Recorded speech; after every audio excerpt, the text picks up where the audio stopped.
আইয়ুব আনসারী রাদিয়াল্লাহু তাআলা আনহু থেকে বর্ণিত, তিনি বলছেন যে নবী করিম সাল্লাল্লাহু আলাইহি ওয়াসাল্লাম বলেন, মান ক্বালা লা ইলাহা ইল্লাল্লাহু ওয়াহদাহু লা শারীকা লাহু লাহুল মুলকু ওয়া লাহুল হামদু ওয়া হুয়া আলা কুল্লি শাইইন কাদির 10 মাররাত।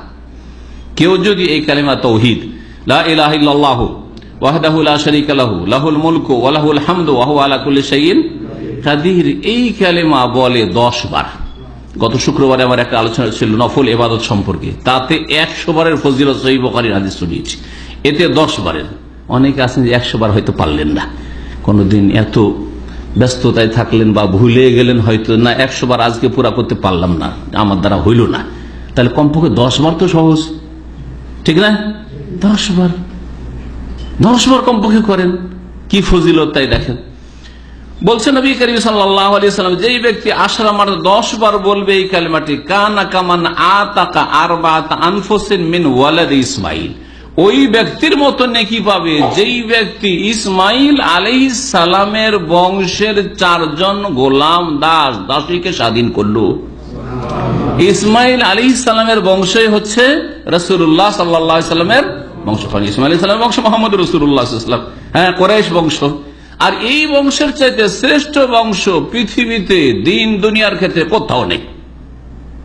তবে দিন থাকতে হবে, যদি দিন থাকে তাহলে, যদি দিন না থাকে, অনেকে আছে আওলাদে রসুলের দাবিদার, হ্যাঁ, ভারত বাংলাদেশ পাকিস্তান আওলাদে রসুলের দাবিদার সবগুলি, তাদের কাছে প্রথম কথা বংশ পরম্পরার কোনো হদিস নেই, শুধু মৌখিক দাবি দুনিয়ার ইনকামের জন্য। কারণ এই দেশের লোকজনের কাছ থেকে নজর নিয়াজ টাকা পয়সা যদি হাতিয়ে নিতে হয়, তাহলে কি বলতে হবে যে আমি হচ্ছি আওলাদে রসুল পীর, ওরা এমনি পীর আর আমি হচ্ছি আওলাদে রসুল, জি, রসুলের বংশের, দুনিয়ার স্বার্থে। 2 নম্বর কথা, যদি ধরেন আওলাদে রসুল রাসূলুল্লাহ সাল্লাল্লাহু আলাইহি ওয়াসাল্লামের বংশেরই, বংশ পরম্পরা প্রমাণ করে দিল, তার কাছে আছে, প্রুফ আছে, সিলসিলা সাব আছে তার কাছে, তার সাথে সাথে তার আকীদা আমল যদি ঠিক না থাকে, আকীদাই শিরকি আকীদা, ওয়াহদাতুল ওজুদের কুফরি আকীদা, হ্যাঁ, যিনি আল্লাহ তিনি মুহাম্মদ, এগুলো হচ্ছে সুফিদের আকীদা। তাদের আকীদা যে নবী রাসূলের চাইতে ওলি আউলিয়া বেশি ক্ষমতা রাখে। এই সুফিবাদে শিখিয়েছে যে ওলি আউলিয়া এত ক্ষমতা রাখে যে আল্লাহ পাক রব্বুল আলামিন তাদেরকে যা ইচ্ছা তাই করার ক্ষমতা দিয়ে রেখেছেন। তাদের ভাষায় ওলি আউলিয়া মারা গেলে মরে না, বরং জীবিত থাকা অবস্থার চাইতেও বেশি শক্তিশালী হয়ে যায়। এই জন্য জীবিত থাকা অবস্থায় হয়তো আব্দুল কাদের জিলানীর কাছে কেউ ভিক্ষা করতে যায়নি, খাজা মঈনুদ্দিন চিশতির কাছে কেউ ছেলে ভিক্ষা করতে যায়নি জীবিত থাকা অবস্থায়। যখন মারা গেছে আর দাফন করা হয়েছে, কবর পাকা করে তাদের কাছে ছেলে ভিক্ষা করা আর রোগের আরোগ্য ভিক্ষা করা আর রুজি ভিক্ষা করা এইসব শুরু হয়েছে। কারণ তাদের আকীদা যে এরা মরে গেলে আরো শক্তিশালী হয়ে যায়। মরে যায় না, তো বেয়াদবি কথা, আমার ভাষায় বলছি, এরা মরে না, বরং চোখের আড়াল হয়ে গেলে কি হয়ে যায়, হ্যাঁ, এদের ওরস লাগে। কেন ওরস? আল্লাহর সাথে এখন তাদের মিল হয়েছে, মুলাকাত হয়েছে। স্বামী স্ত্রীর মুলাকাতকে ওরস বলে, হ্যাঁ, বাসর দিবস। আর এদের আল্লাহর সাথে নাউজুবিল্লাহ বেয়াদবদের কাছে বাসর হয়েছে, এটা হচ্ছে ওই জন্য ওরস লাগে। কবর মাজার এই জন্য ওরস লাগে তাদের মৃত্যু দিবসকে। এই যে কবর মাজার ওয়ালা যে পীরগুলি আছে না, এদের মৃত্যু দিবসকে ওরস বলা হয়। ওরস লাগে ওই উপলক্ষে, কিন্তু কেন? এই জন্যই যে তারা তুলনা করেছে আল্লাহ এবং ওলির ভালোবাসাকে, তুলনা করেছে স্বামী স্ত্রীর ভালোবাসার সাথে। স্বামী স্ত্রীর ভালোবাসা একটা টান আছে, কখন পাবো কখন দেখা সাক্ষাৎ হবে করতে করতে বাসর রাতে গিয়ে দেখা হচ্ছে।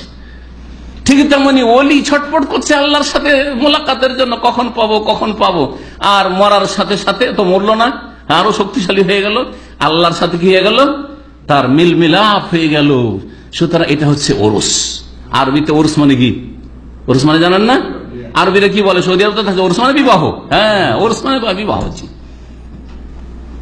কত বড় বেয়াদবি এদের আল্লাহর সাথে।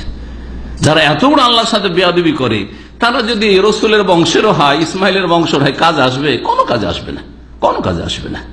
ওমান আবতা বিহি আমালুহু লাম ইউসরা বিহি নাসাবুহু, নবী সাল্লাল্লাহু আলাইহি ওয়াসাল্লাম বলছেন, যেই ব্যক্তির আমল তাকে পিছিয়ে দিল, আকীদায় আমলে সে পিছিয়ে গেছে শিরক কুফরি বিদআত করার কারণে, গুমরাহির কারণে, লাম ইউসরা বিহি নাসাবুহু, তার বংশীয় মর্যাদা তাকে অগ্রগামী করে দিতে পারবে না, জান্নাতে নিয়ে যেতে পারবে না।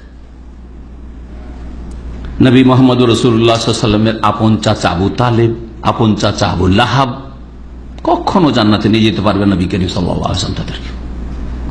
নূহ আলাইহিস সালামের ছেলে কে কখনো তিনি নিয়ে যেতে পারবেন না, নিজের স্ত্রীকে কখনো জান্নাতে নিয়ে যেতে পারবেন না, ইব্রাহিম আলাইহিস সালাম নিজের বাপকে কখনো জান্নাতে নিয়ে যেতে পারবেন না। তাহলে বংশীয় মর্যাদা কোনো কাজে, আমলবিহীন, আকীদাবিহীন, ইসলামবিহীন, ঈমানবিহীন কাজে আসবে না, আসেনি, কখনো আসবেও না। এই তো শুনলেন কালিমা